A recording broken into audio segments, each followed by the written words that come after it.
항존직 선거가 끝났습니다. 피택자들은 임직을 하고 나면은 교회와 교구 요소에서 일을 하게 되고, 그러면 교회는 조금 더 생동감과 활기를 띠게 됩니다. 좋은 일이죠. 그런데 반면에 후유증도 굉장히 심각합니다. 모든 교회들이 다 그렇습니다만은 이 항존직 선거를 하고 나면 다 후유증을 겪습니다. 저도 개인적으로 이번 항존직 선거를 치렀는데 아마 죽을 때까지 못 잊을 그런 선거였습니다. 저한테는. 제가 이제 목사가 된 지 20년이 되었는데 아마 저에게 인생 공부를 가장 많이 시켜준 항존직 선거가 이번 선거였습니다. 지금 웃으시는 분들은 다 12교구 저희 교구 식구들입니다. 내용을 다 안다는 그런 뜻이죠. 모든 선거 후에 이 후유증이 있는데 주로 보면은 이런 경우들이 많죠. 우리 교회가 대형 교회이지 않습니까? 그러다 보니까 이 과반수나 3분의 2 득표하기가 상당히 힘듭니다. 그래서 어떤 사람이 피택이 되려면은 그 교구의 전폭적인 사실 지지가 있어야 돼요. 근데 떨어진 사람인 경우에는 교구의 오해를 하는 경우들이 사실 있습니다. 내가 그동안에 사준 밥을 그렇게 잘 잡수시더니 결정적인 순간에 이게 뭐냐고, 그래서 마음이 섭섭한 마음이 들고 또 다시 모입시다 그러면 이제는 내가 이용 안 당한다 그러기도 하고, 또 사람들마다 다니면서 자기 푸념을 늘어놓기도 하고, 또 그런데 어떤 사람은 그 가운데 또 맞장구를 쳐주는 사람이 있어요. 그래 내가 저 권사님 보니까 이번에 집사님 안 찍는 거 분명히 봤다는 거예요. 그러면 사람이 섭섭하고요, 그 사람에 대해서 앙심이 딱 생깁니다. 이 사람이 한번 관계가 틀어지고 나면요 좀처럼 이게 회복이 안 되거든요. 그런 경우도 있고, 또 이거는 하나의 예입니다. 예. 성가대 해봤자 소용없다더라. 교사를 해야 되는데 교사들은 워낙 결집력이 강하기 때문에 교사 중에 한 사람이 출마하면 대대적으로 지원을 한다더라. 그러면서 교사들 성가대 40명, 교사 전체 다 합치면은 400명, 이 사람이 시선을 한 45도 각도로 딱 뜨더니 실눈을 뜨고 고개를 끄덕끄덕 하면서 드디어 굳은 결심을 합니다. 그래, 내가 이번에 반드시 교사로 갈 거다. 그런 경우도 사실 있습니다. 표 많은 쪽으로 움직이는 경우들이 사실 있습니다. 또 어떤 사람은 과반수 나오기 힘들다, 우리 교회 워낙 대형 교회다, 그래서 미리 작은 교회로 옮겨 놓자, 그래서 저한테 전화한 사람도 사실 있습니다. 또 어떤 경우는 이거 지난번 선거 같은 경우인데 누구 뒤에 줄을 서느냐에 따라서 당락이 결정되더라는 것이죠. 그래서 이번에는 당을 한번 바꿔볼까? 바꿉니다. 그러면 그쪽 당 총재는 또 가만히 있습니까? 그 사람을 또 찍는 거죠. 이런 것도 있고요. 심지어 이 떨어진 책임을, 모든 책임을 교구 목사에게 다 뒤집어 씌우는 분도 간혹 있어요. 있습니다. 나를 안 밀어줬다고. 어떤 경우는 저 목사님이 뇌물을 받고 표를 조작했다, 이런 사람도 있습니다. 아무리 아니라고 교회가 그렇게 돌아가는 것이 아니고 절대 오해입니다. 제가 이런 예와 저런 예와 다 들어서 충분히 설명을 했습니다. 진짜 알아들었겠거니 생각했는데 또 보면 그 자리에 또 와 있어요. 절대 뇌물 받고 조작했다는 게 표. 동네방네 돌아다니면서 저 목사님이 뇌물 받고 표를 조작했다 하더라 막 풀고 다니는 겁니다. 그거 세상 법정에 나가면 큰 범죄거든요. 명예훼손으로 걸어도 되는 거거든요. 근데 목사가 하도 참는 게 습관이 되어가지고 다 참습니다. 이렇게. 근데 선거 후유증 중에 가장 심각한 게 뭐냐면은, 그래도 우리나라 사회가 유교 사회이기 때문에 유교적인 그런 사상이 사람들의 의식과 무의식에 깊게 뿌리 박혀 있기 때문에 뭔가 어떤 일을 할 때 딱 나이로 이야기하는 경우들이 있거든요. 나이로. 이번에 아주 새파랗게 젊은 게 이번에 권사돼 가지고 나를 아주 아래로 보더라면서, 나를 아주 무시하더라면서, 그런 경우 있습니다. 그러면서 이 사람이 만약에 그 각축전을 벌였던 그 1인이었다. 그런데 아깝게 떨어졌다. 그런데 나이가 많다. 그러면 이 사람요, 절대로 그 교구 원래에 안 나갑니다. 오라 그래도 절대 안 나갑니다. 오라 그래가지고 그런데 나가서 박수 치고 막 웃고 그러면은 그 사람은 성자입니다, 성자. 절대 안 나갑니다. 자존심 상하는 일들이 이 선거 후에 굉장히 많다는 것이죠. 어떤 사람은 아침에 저한테 전화를 걸어가지고 엉엉 울면서, 제가 이번에 우리 딸아이 결혼을 하는데 사돈 될 사람한테 내 소개를 해야 되는데 아무개 집사입니다. 그러면은 그 사람이 그 나이 되도록 아직 집사냐? 나이를 나이롱 신자라고 알 게 아니냐? 그러면서 막 속상해하는 사람도 있었어요. 오늘 아침에 조성필 목사님이 교구 식교구를 지금 하는가 봐요. 그 교구 안에 들어가도 굉장히 많이 이 선거 후유증이 심각하더라, 그런 말을 하더라고요. 여러분, 이게 그 교회가 크기 때문에 전체적으로는 안 드러나지만 교구 속으로 들어가 보면은 그런 사람들이 굉장히 많습니다. 그대로 드러나고 그대로 보입니다. 마음의 균열이 딱 생기기 시작하고요, 그것이 치료되지 않은 채 골문 채로 쭉 갑니다. 결국 이게 교회 성장의 걸림돌이 될 수밖에 없다는 그런 뜻이죠. 그럼 우리가 어떻게 해야 되겠습니까? 뭔가 대책이 있어야 되지 않겠습니까? 오늘 읽은 말씀은 하나님이 바울을 통해서 고린도 교회에 주신 말씀입니다. 이 고린도 교회는 우리가 잘 알다시피 4개 파가 나뉘어져 가지고 굉장히 싸우던 그런 교회였습니다. 제일 처음에 바울파가 있었죠. 바울파는 그 고린도 교회의 개척교회 목사입니다. 일대 목사죠. 우리는 개척파다 하는 사람들이 그곳에 있었어요. 그 다음에 아볼로파가 있었습니다. 아볼로파. 이 아볼로는 고린도 교회 2대 담임 목사죠. 바울이 1대 담임 목사인데 선교 여행을 떠나면서 아볼로에게 이 고린도 교회를 물려주었습니다. 2대 담임 목사죠. 근데 아볼로가 어떤 사람이냐? 사도행전 18장 24절에 보면은 굉장히 성경에 능통하고 그리고 말을 잘하는 사람입니다. 학식에 능하다 그랬거든요. 이 학식이 뭐냐면 그 당시에 학문이 수사학입니다. 수사학. 말 잘하는 법을 가르치는 것이죠. 이 사람이 말을 굉장히 언변이 좋고 그 성경에 대한 박사다. 그러면 끝나는 거 아닙니까? 이 강해 설교의 대가라는 그런 뜻이죠. 근데 바울은 어떤 사람이냐면은 이 고린도후서에 보면 고린도 교인들이 바울을 평가하는 이야기를 들어보면은 글은 잘 쓰는데 말이 좀 약하다, 그런 이야기를 하거든요. 아마 이 설교가 좀 약했던 것 같아요. 글은 잘 쓰는데.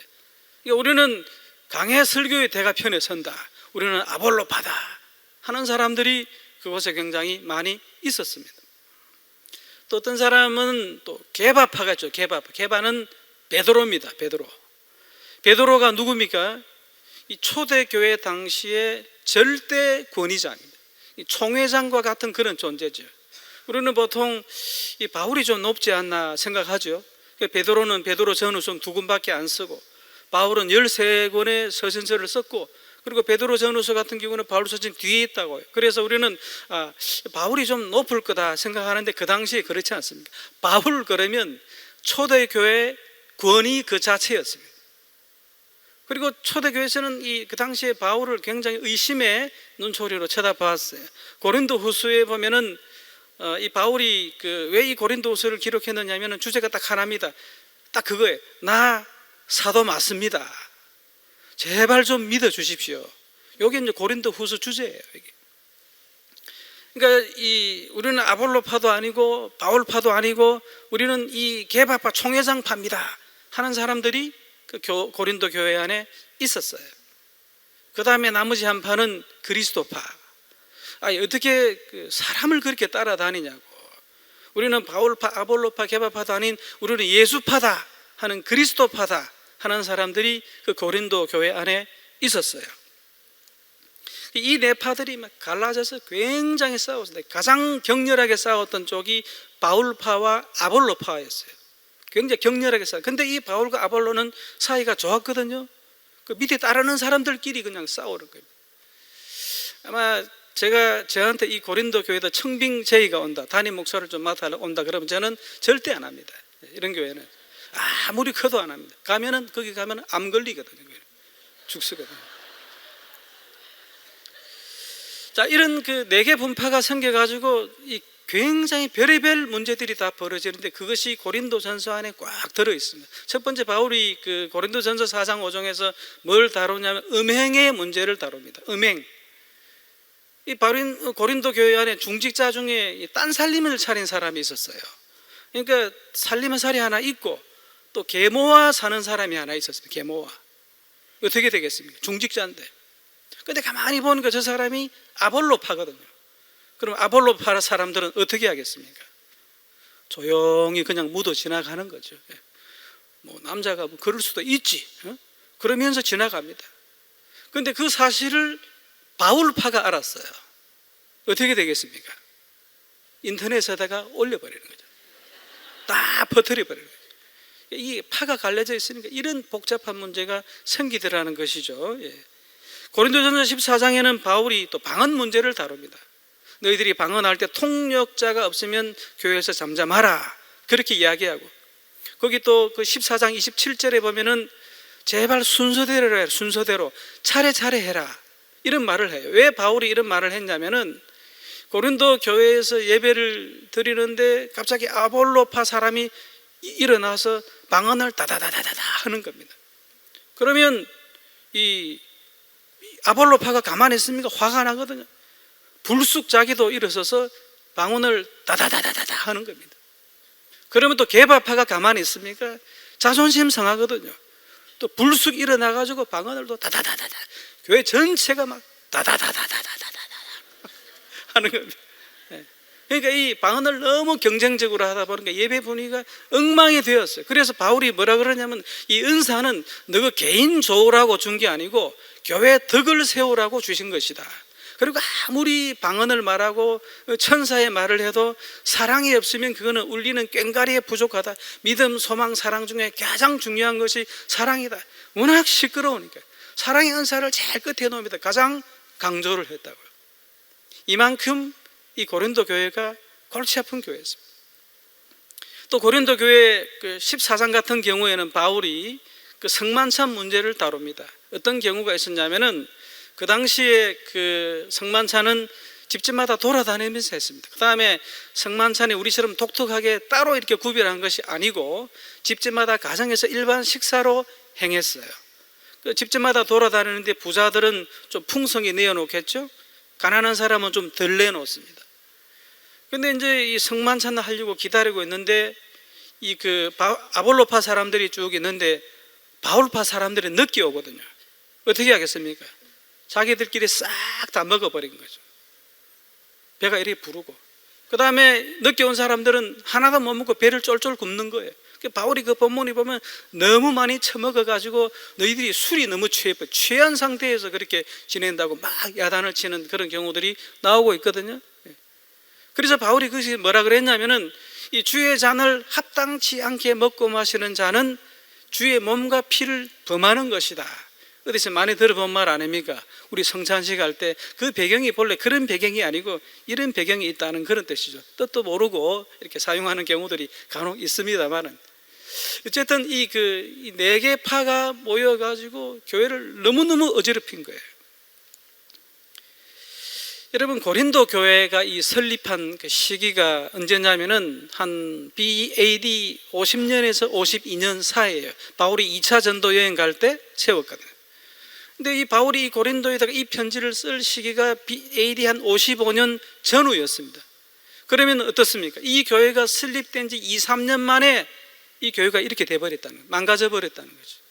처음에 이 고린도 교회 안에 굉장히 능력이 많이 나타났습니다. 성령의 능력도 나타나고요, 각종 병 고치는 은사, 예언, 방언, 뭐 별의별 은사가 다 나타났죠. 근데 2, 3년 안에 쫙 이렇게 돼버렸다는 것이죠. 이게 뭡니까? 인간이 모인 이 모임 자체가 이렇게 부족하다는 것입니다. 인간의 이 마음이, 우리의 마음이 역시 그 아담의 본성을 그대로 그루터기 조금은 가지고 있다고요. 이런 것들이 나타나서 굉장히 많은 부작용들을 일으킵니다. 그러다 보니까 예수 안 믿는 사람들이 아니거든요. 굉장히 능력받고 성령 충만했던 사람인데 조금만 성령이 부족해져 버리니까 인간의 단체라는 것이 이렇게 전락해버리더라는 것입니다. 제가 옆으로 조금 새겼습니다. 요즘 이단들이 그 개신교를 가장 많이 공격하는 것이 뭐냐면은 그 교회 역사, 분열의 역사. 너희 한국 교회는 왜 그렇게 교파가 많고 교단이 많느냐? 그렇게 그 전쟁 역사가 그렇게 많으냐? 그러므로 너희들은 예수 믿는 것도 아니고, 우리 보고 이단이라 그러는데 너희들이 도로 이단이다. 너희들이 지옥 자식들이다. 그렇게 이야기를 하거든요. 여러분, 그런데 그 말은 어떤 뜻이죠? 자기들 속에는 그런 것이 전혀 없다 하는 것을 어느 정도 내포하고 하는 말 아닙니까? 이게 굉장히 가소로운 이야기죠. 이게. 그들은 인간 이해에 대해서 굉장히 무지하고 무식하고 얄팍한 겁니다. 자, 그러면 우리 보고 자꾸 욕하는데 자기들은 천사들입니까? 자기 집에 가 보십시오.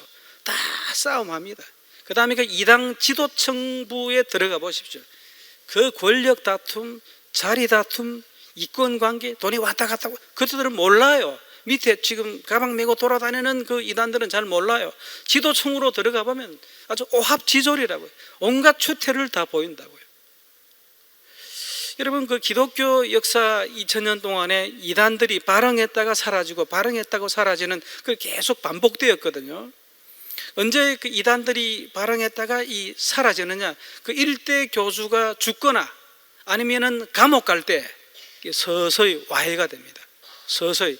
우리 그 옛날에 그 박태선 전도관 그 센세이션을 일으켰거든요. 제가 어렸을 때인데, 지금 뭐 신천지 안상홍 자기들이 막 날뛰는데 거기에 비하면 세 발의 피였습니다. 전 교회가, 한국 교회 모든 교회가 이 박태선 전도관의 영향을 안 받은 교회가 거의 없어요. 싹 쓸어가 버렸습니다. 그런데 박태선이 죽으니까 뭡니까? 그 다음에 그 뒤에 밑에 있던 그 중원의 호걸들이 나타나가지고 그 다음에 서열 다툼을 한다 그러면서 온갖 추태를 보이니까, 그때서 이 박태선 전도관 밑에 있는 사람들이 우리가 깨달았구나 하면서 이게 와해되기 시작했거든요. 근데 아직도 멍청이 같은 사람들은 그곳에 남아있는 사람들이 있어요. 신앙촌 같은데. 정명석이도 그렇게 해서 넘어졌고.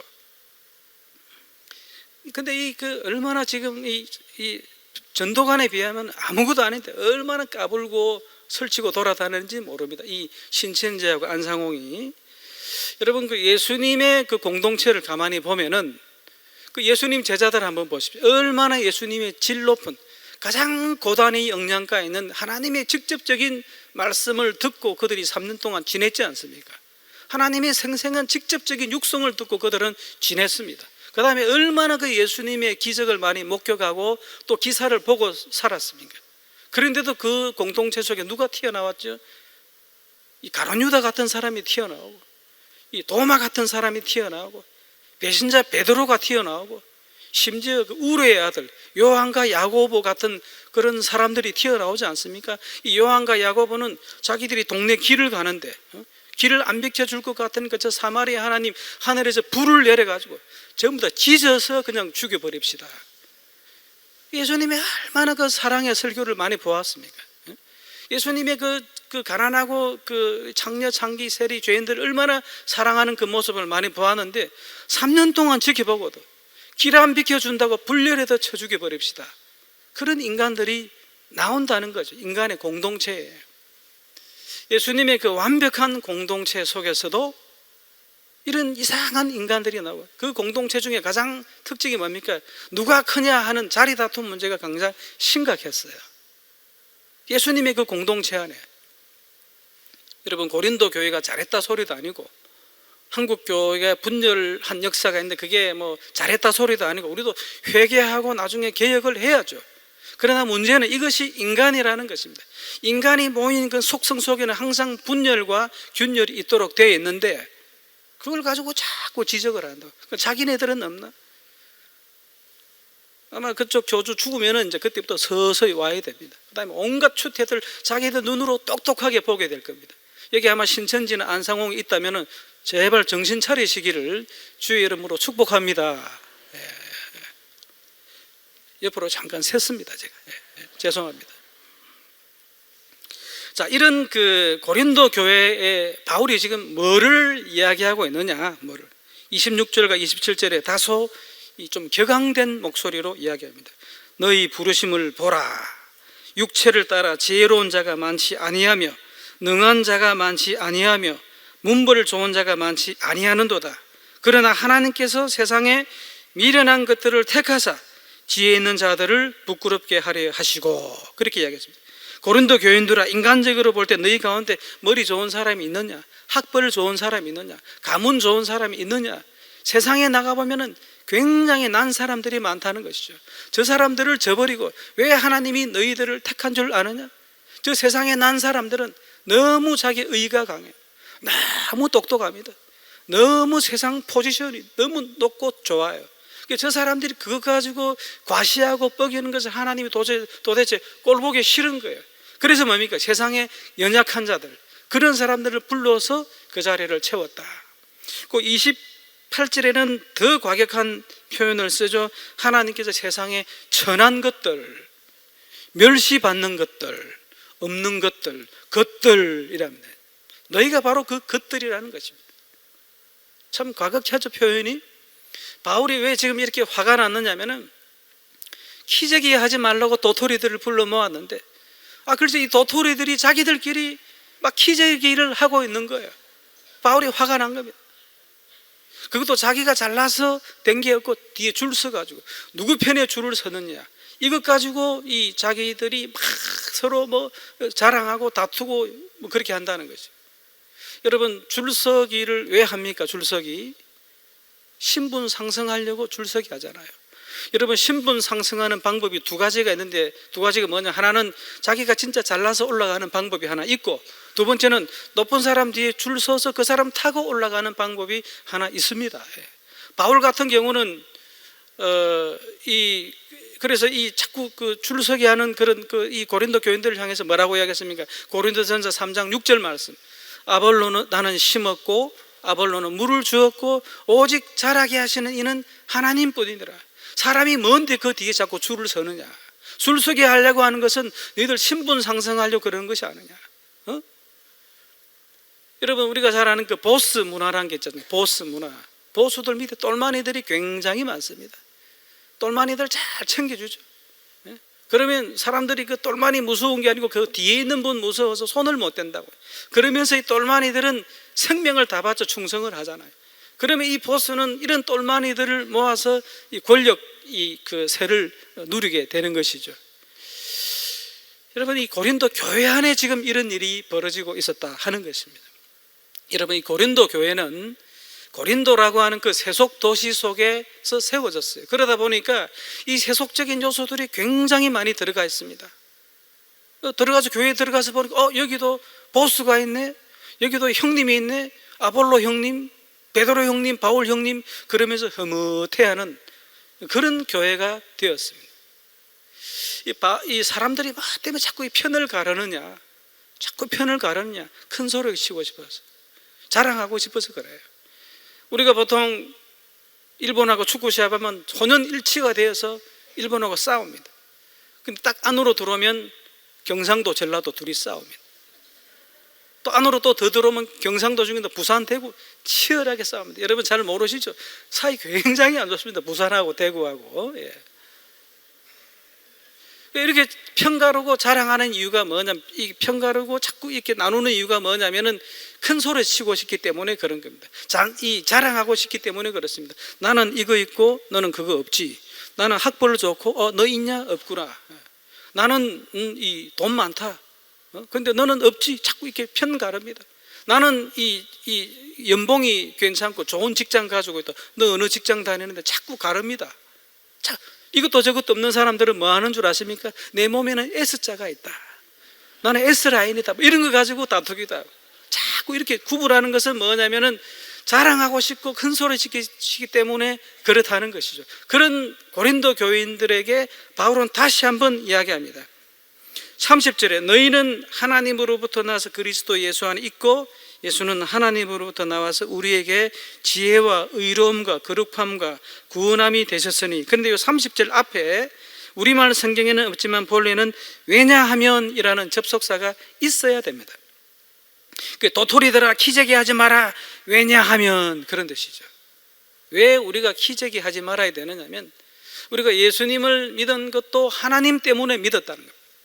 그리고 우리가 가지고 있는 예수에 대한 그 지식, 그리고 우리가 받은 그 칭의, 우리가 의롭다함을 받았습니다라는 그 칭의, 그리고 우리가 가지고 있는 그 구원, 그 모든 것들이 오늘 말씀에 의하면 그게 너희 게 아니고 예수님께서 받은 것이다. 예수님이 너희에게 준 것이다. 그러므로 자랑하지 마라 하는 겁니다. 너희들은 본래 도토리도 못 되는 인간인데 예수님 때문에 도토리까지 왔다는 거예요. 도토리까지 되었는데 그것도 자기 잘난 거 줄 서서, 너희들 보니까 아무것도 너희가 받은 게 없고 전부 다 얻어먹은 것인데 그거 가지고 어떻게 너희들이 자랑을 하느냐, 이걸 지금 바울이 이야기를 하고 있는 것입니다. 31절을 보시면 1절 앞에는 본래 따라서 이런 말이 들어가야 문장이 굉장히 부드러워집니다. 따라서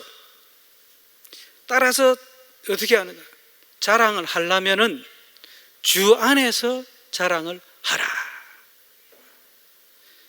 뭐냐면 예수 믿고 구원받은 것만 자랑하라. 나는 아볼로에게 교육을 받았다. 우리 아볼로는 너희 바울과는 차원이 다른 심오한 깊이가 있는 그런 선생님이시다. 내가 그에게 교육을 받았기 때문에 나의 경제와 너의 경제는 차원이 다르다. 이런 이야기 하지 말고 네가 자랑하고 싶으면 뭐 하느냐, 내가 예수 믿고 구원받은 것, 그것만 자랑하라는 것입니다. 네가 예수 믿고 구원받은 것, 그것만 간증하지 딴 거 가지고 자랑하지 마라. 그렇게 바울이 아주 격앙된, 아주 고조된 그런 음성으로 말을 하고 있습니다. 그러므로 예수 믿는 사람이 누구냐? 전혀 다른 데서 자기 존재감을 찾는 사람들이다. 높은 사람 뒤에 줄 서서 자기 존재감을 찾는 사람이 아니고 바로 예수님 뒤에 줄을 서서 자기 존재감을 찾는 사람이 바로 크리스찬이다, 이 말을 하고 있는 겁니다. 제가 서두에 그 항존직 그 선거 이야기를 했습니다. 여러분, 피택된 사람이나 피택 안 된 사람이나 전부 다 도토리들입니다. 이 말씀 도토리들이라는 거죠. 피택이 되었느냐 안 되었느냐 이것 가지고 뭐 교만하고 우쭐하고 열등감 느끼고 마음 섭섭하고 이렇게 하는 것이 뭐냐, 이게 바로 도토리들이 키재기하는 것이다. 결국 이런 것은 교회의 일치와 화합과 평화의 큰 걸림돌이 되는 것이다. 이것은 마귀가 좋아하는 것이다 하는 그런 뜻이죠. 사실 여러분, 항존 직분자들은요 위험 부담이 굉장히 큽니다. 누가복음 12장 47절 48절 말씀을 보면 주인의 뜻을 알고도 준비하지 아니하고 그 뜻대로 행하지 아니한 종은 많이 맞을 것이요, 무릇 많이 받은 자에게는 많이 요구할 것이요 많이 맡은 자에게는 많이 달라 할 것이니라. 중직자가 되었다는 것이 무슨 말씀이냐, 책임감이 굉장히 커졌다는 그런 뜻입니다. 그리고 문책당할 가능성이 매우 매우 매우 높아졌다 하는 그런 뜻입니다. 여러분, 처음 믿은 자하고 오랫동안 믿은 자하고 똑같은 죄를 지었습니다. 똑같은 실수를 했습니다. 어디 쪽이 더 문책을 많이 당하겠습니까? 오래 믿은 사람이 많이 당하는 거죠. 초신자하고 또 목사나 장로가 비슷한 죄를 지었어요. 그러면 어디가 더 문책을 크게 당하겠습니까? 목사 장로가 크게 당한다는 것이죠. 예를 들면은 천국에 갔습니다.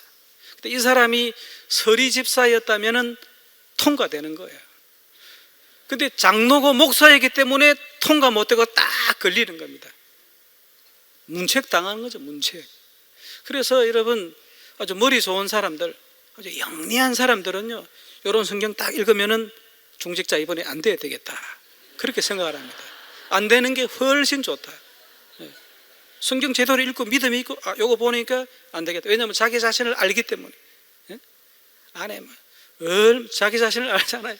뭐 이게 분노, 뭐 어떤 뭐 변덕, 쓴뿌리 상처 다 가지고 있지 않습니까? 이거 가지고 우리가 어떻게 인생의 노를 저어가지고 하나님이 계신 그 거룩함까지 우리가 도달할 수 있을까요? 안 된다는 거죠. 그렇기 때문에 영리한 사람들은 이번에 안 돼야 되겠다, 큰일 난다, 이번에 안 된 게 너무너무 감사합니다, 이렇게 해야 된다는 것입니다. 웃을 일이 아닙니다. 성경에 있는 이야기입니다. 그러면 이왕 된 사람들은 어떻게 합니까? 이왕 된 사람들 할 수 없죠. 끝까지 가야 됩니다. 끝까지 가야 됩니다. 오늘 제목이 선거가 끝난 후. 정말 선거가 끝났죠. 근데 끝난 후가 중요한 겁니다. 도토리 키재기하지 마시고요, 상처받지 말고 기죽지 말고 우쭐하거나 교만하지 말고, 그렇게 하면 마음에 균열이 생겨요. 분열이 생깁니다.